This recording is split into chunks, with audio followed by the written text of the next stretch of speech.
अस्सलामुअलैकुम dear students. आज हम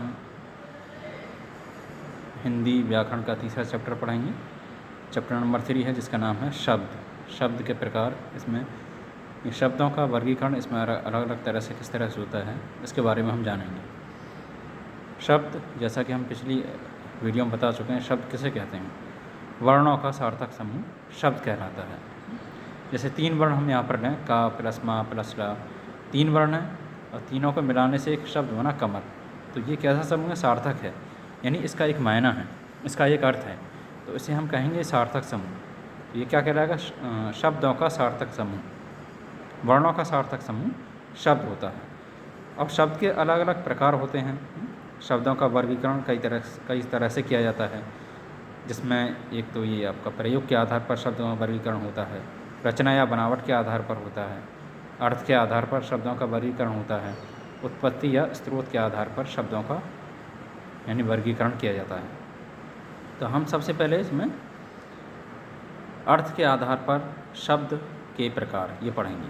अर्थ के आधार पर शब्द के 2 प्रकार होते हैं, सार्थक शब्द और निरर्थक शब्द।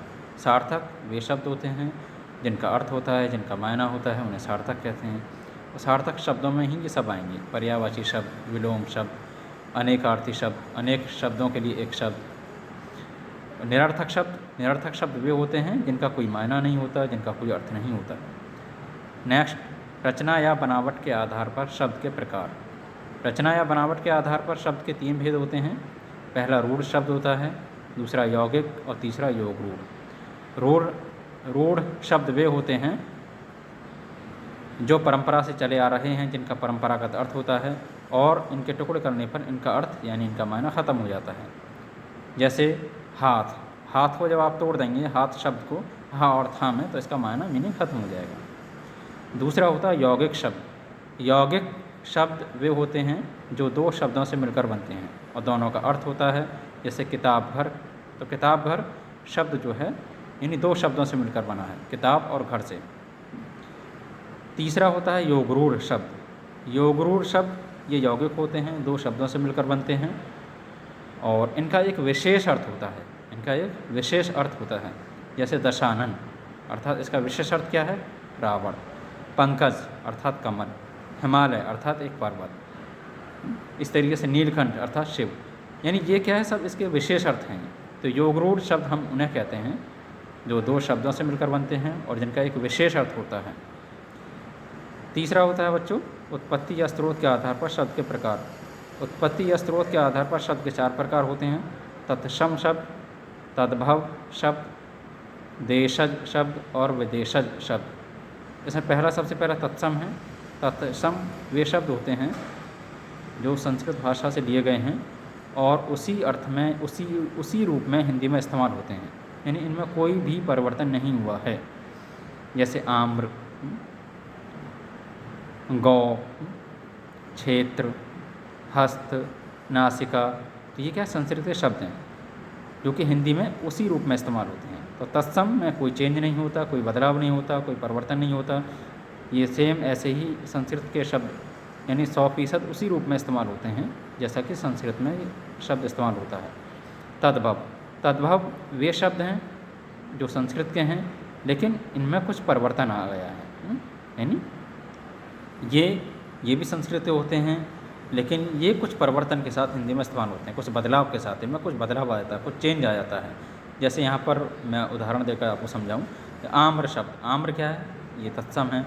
आम्र से आम बना, तो यानी कुछ चेंज आया इसमें, तो ये क्या होगा? तद्भव कहलाएगा। इसी तरीके से हस्त से हाथ हुआ। नासिका से नाक। मस्तक से माथा। गौ से गाय। तो इस तरह यानी कुछ चेंज आ रहा है इनमें। तो ये जिनमें चेंज होता है उन्हें हम तद्भव शब्द कहते हैं। चौथा देशज वे शब्द होते हैं जो एक क्षेत्र विशेष में इस्तेमाल होते हैं और यानी क्षेत्र विशेष में बहुत ज़्यादा इस्तेमाल होने के कारण यानी हिंदी में ले लिए गए हैं। जैसे इसमें कुछ शब्द हैं जैसे लोटा, डिबिया, झाड़ू, झुग्गी, इस तरह के शब्द देशज कहलाते हैं। चौथा है विदेशज शब्द। विदेशी शब्द वे हैं जो दूसरे देश की भाषाओं से लिए गए हैं। इनमें कुछ अरबी के शब्द हैं, अरबी भाषा की, जैसे किताब, कुर्सी, कानून, कसम। इस तरह फ़ारसी भाषा के शब्द हैं चश्मा, गुलाब, बाग, गुब्बारा। इस तरीके से पुर्तगाली भाषा के कुछ शब्द हैं, जैसे साबुन, बाल्टी, तौलिया, कमरा, गमला, पादरी, तंबाकू, कप्तान। इस तरह से तुर्की भाषा के शब्द हैं। तुर्की भाषा का सबसे इम्पोर्टेंट शब्द जो है उर्दू है।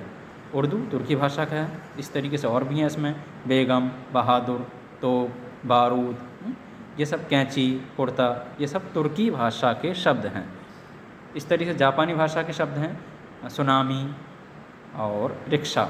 चीनी भाषा के शब्द चाय, लीची, चीनी, चीकू। फ्रांसीसी भाषा के शब्द हैं जैसे पुलिस, इंजीनियर, कार्टून, कर्फ्यू, अंग्रेज़। तो ये इस तरह यानी अलग अलग भाषाओं के शब्द हैं, तो ये विदेशी शब्द कहलाते हैं। तो ये उत्पत्ति या स्रोत के आधार पर शब्द के प्रकार होते हैं। और चौथा है प्रयोग के आधार पर शब्द के प्रकार। प्रयोग के आधार पर शब्द के दो प्रकार होते हैं, विकारी शब्द और अविकारी शब्द। विकारी शब्द यानी वे शब्द जिनमें ऐसे शब्द जिनमें लिंग, वचन, कारक, काल आदि के कारण परिवर्तन हो जाता है, यानी बदल जाते हैं। इनके 4 प्रकार होते हैं। ये 4 ये हैं, संज्ञा, सर्वनाम, क्रिया और विशेषण। इस तरीके से दूसरा प्रकार होता है अविकारी शब्द। अविकारी, आका माने होता है नहीं, विकार माने चेंज। कैसे शब्द जिनके रूप में लिंग, वचन, कारक, काल आदि के कारण कोई परिवर्तन नहीं होता, उन्हें अविकारी शब्द कहते हैं। इनके भी 4 प्रकार होते हैं, जैसे क्रिया विशेषण, संबंधबोधक, समुच्चयबोधक, विस्मयादिबोधक। तो इस तरह से यानी शब्द वाले शब्द ये जो हैं अलग अलग आधार पर शब्द के प्रकार होते हैं। तो हम आगे इनको पढ़ेंगे। तो शब्द में फिर ये आपके अर्थ के आधार पर शब्द के प्रकार में सार्थक शब्दों में पर्यायवाची, विलोम शब्द तो इम्पोर्टेंट हैं, हम आगे की वीडियो में इनको बताएंगे इंशाल्लाह। ठीक है बच्चों, ओके, थैंक यू, अस्सलाम वालेकुम।